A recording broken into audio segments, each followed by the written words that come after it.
Hello again, everybody. Back out here again, and got another little project I was going to do here today. This one is with the Silverado, 2000 Silverado. You can see behind me. Now, what I'm going to do is I am going to make this truck have another option that it didn't have from the factory, which will come in handy for me, and I'll explain why. Okay, what I'm going to do, I want to have low range two-wheel drive. So it's geared really low and it's only in two-wheel drive. Why would I want to do this? Okay, most of the time if you put it in low range, then you are wanting to put down some heavy torque and some real low speeds in an off-road situation. And most of the time that is fine, but if you have the front end of this truck, the front differential engaged on a hard surface like pavement, like paved road, blacktop road, concrete road, whatever. If you're on a hard surface like that that has high traction, it could damage the transfer case, because even though the gear ratio of the front differential and the rear differential are the same, still you can have small differences, especially when you're turning, or the tires may be worn down a little bit more on one end than on the other. And what you'll get is you'll get binding in that transfer case, because once it is locked into four-wheel drive, there is no slippage between the front and rear differential. Those two drive shafts are basically connected together. So that's hard on your differential gears, it's hard on the transfer case, and it's hard on your tires. So you can't really run, I mean you can do it, but you're running a risk of binding your gears up and causing accelerated wear in your transfer case or your rear or front end, you know. So why would you want to ever have it in low range on a paved surface?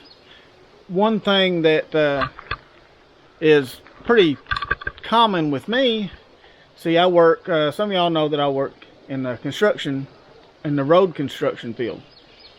And sometimes when you are done paving one little road, like a county road or something like that, and you have another one up here to pave, and you come out, you know, you tram the equipment down the road. Well, in order to make it safe, you want someone behind the equipment. And sometimes, like the paver going up a steep hill, it gets down to just a crawl. It has trouble going up real steep hills, so it gets down really, really slow. And when I'm tramming behind it, and the reason I like to use this truck for that, I have the caution light on top and the strobes on the back of it. It's kind of set up for that anyway. So I can escort them, you know, I can get behind them, you know, and be a blocker in the back of them. Well, if you're going up a pretty steep hill, I put this thing in first gear, high range of course, because it's got to be in two-wheel drive. I'm on pavement. As I'm going along and that paver starts slowing down, it gets down to like 1 mile an hour or something like that going up the hill, you know, because it's struggling. And I've got to sit there and keep on, like, let the truck get down to where the idling is almost quitting going up the hill, or ride the clutch sometimes. I don't like riding the clutch at all. That's not good for it at all. It will wear your clutch out really quick. Or what I will do a lot of times, I'll back way off of them, let the clutch out, and just go as slow as I can until I catch back up, then stop and let them get way up there, and then take back off and idle up to them again. And it's just aggravating. If I could put it in low range and first or second gear and just let it idle, it would probably be, I'd say second gear idling in low range would be about perfect for tramming uphill with that paver. Not having to touch the clutch, not even having to touch the gas, just sit there and be ready to stop it if I need to. But I don't want to do that in four-wheel drive, because that stresses the drivetrain. So what I'm going to do today, I'm going to show you how an easy way to make a Chevy anyway. I don't know how the Fords work, I don't know how the Dodges work, but for a Chevy I can show you how to have low range two-wheel drive with just some electrical parts. And all you're doing is bypassing a four-wheel drive actuator in the front. And if you're wondering how that works, I'll try to find a picture to put up of how it works. And basically what it does is it's a little round unit that screws into the differential, like on the front axle. Okay, and what it does is when you engage that, it engages the front differential. So what we're going to do is we are going to make it so that this differential can be turned on and off with a switch of a button, or with a press of a button or a switch, so that when you need low range two-wheel drive, you can have it. Okay, you can see this is the four-wheel drive actuator right here. And what this is an electric motor inside here, and it sticks a plunger out back down into there, and it engages your front differential. I'm under the front of the truck right now.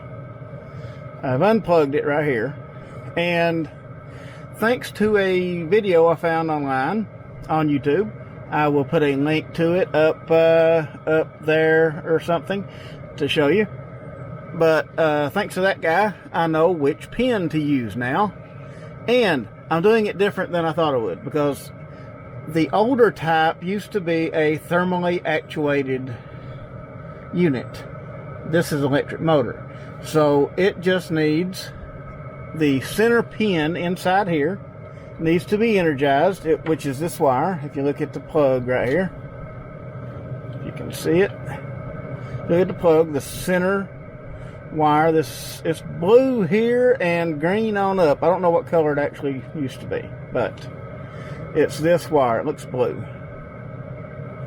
but it looks green on up, but it's been caked with mud on up in here, so I'm going to call it blue. So the blue wire, the central wire of the plug, as you can see, this is actually, they switch this with a ground.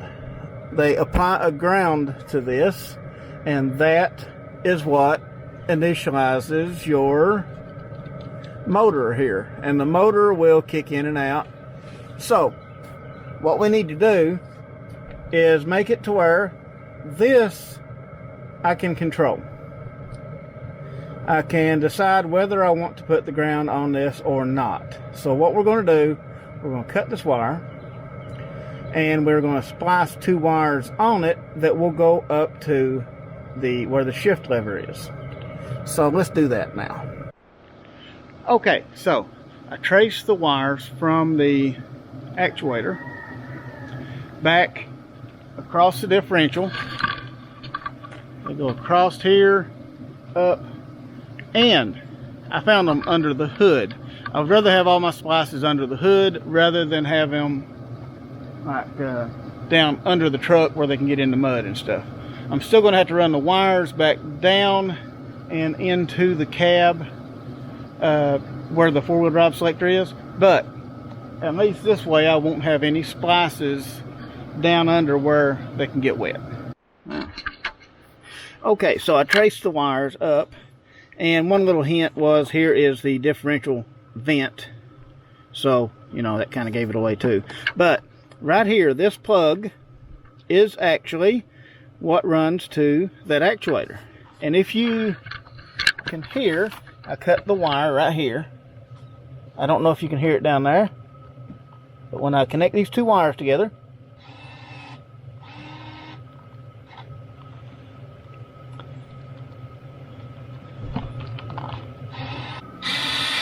four-wheel drive, two-wheel drive. That is two-wheel drive. Okay, so in here I figure is where I want to put the switch. I took this cover off. It goes right on there, like that. And I figure the switch could probably go right in here somewhere. And it looks like there's really nothing there to interfere with it, and I can run the wires probably around this, keep them out of tangling, either there or up there.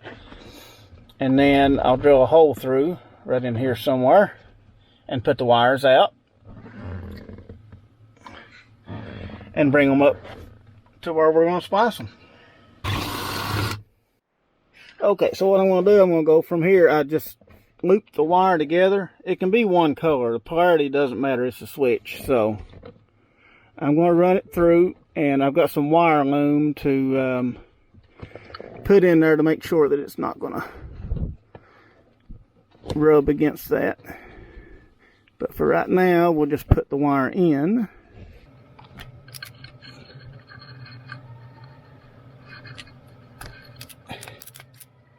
Alright, so we got these.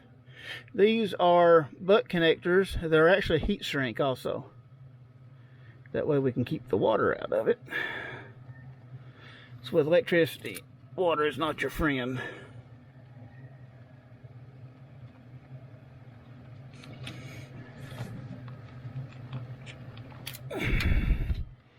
Okay, there's that side. Then we'll hook it onto the wire here.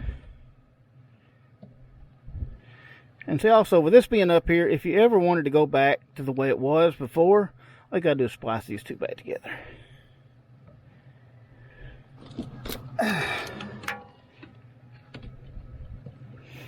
Yeah. I always want to tug on it a little bit and make sure. Okay. This one.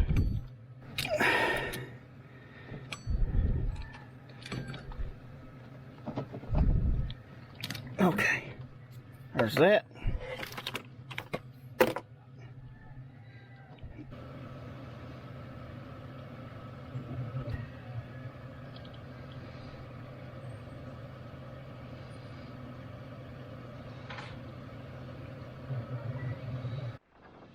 Okay, so I was thinking somewhere right around in here might be pretty good.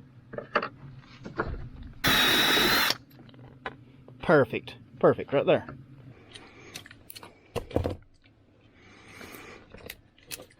There. So if I put it on this one right here,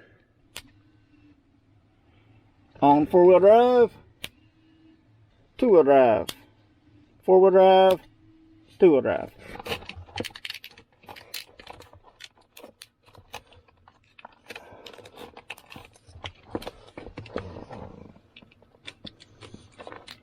And before putting this thing permanently in there, it's going to be very permanent because this is kind of a cheaper switch, I guess. It is a 20 amp switch, but it's rated at 20 amps. But this little ring keeps trying to slip, so what we're going to do is we're going to make sure that ring stays in place.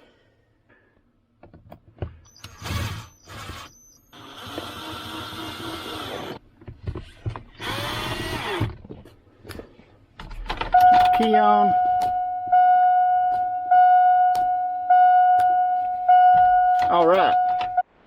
Alright, so you can see I got the wire in wire loom all the way up and all the way to there. That way it's all protected and everything is hooked up. So, alright, for me, there's only one way for me to know if this for sure is working. I mean, I'm pretty sure it is, but I want to try it out. Okay, so right here is a hill that you wouldn't be able to pull up in four-wheel drive, in two-wheel drive, because as soon as you get the front wheel up here and it takes the weight off of that back wheel, that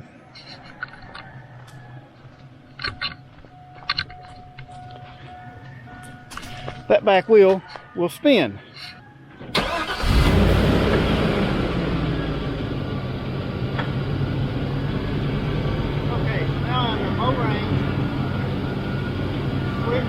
turned off, so I should be in full drive all right.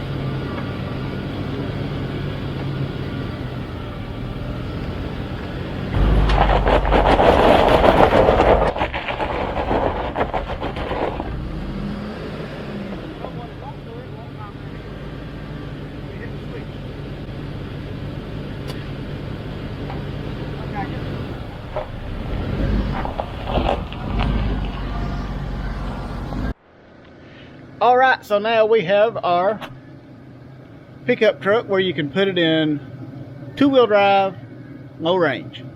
And I think this is going to come in handy for me. Anyway, I guess that's going to be about it for this video. I appreciate everybody watching, and I'll see y'all on the next one.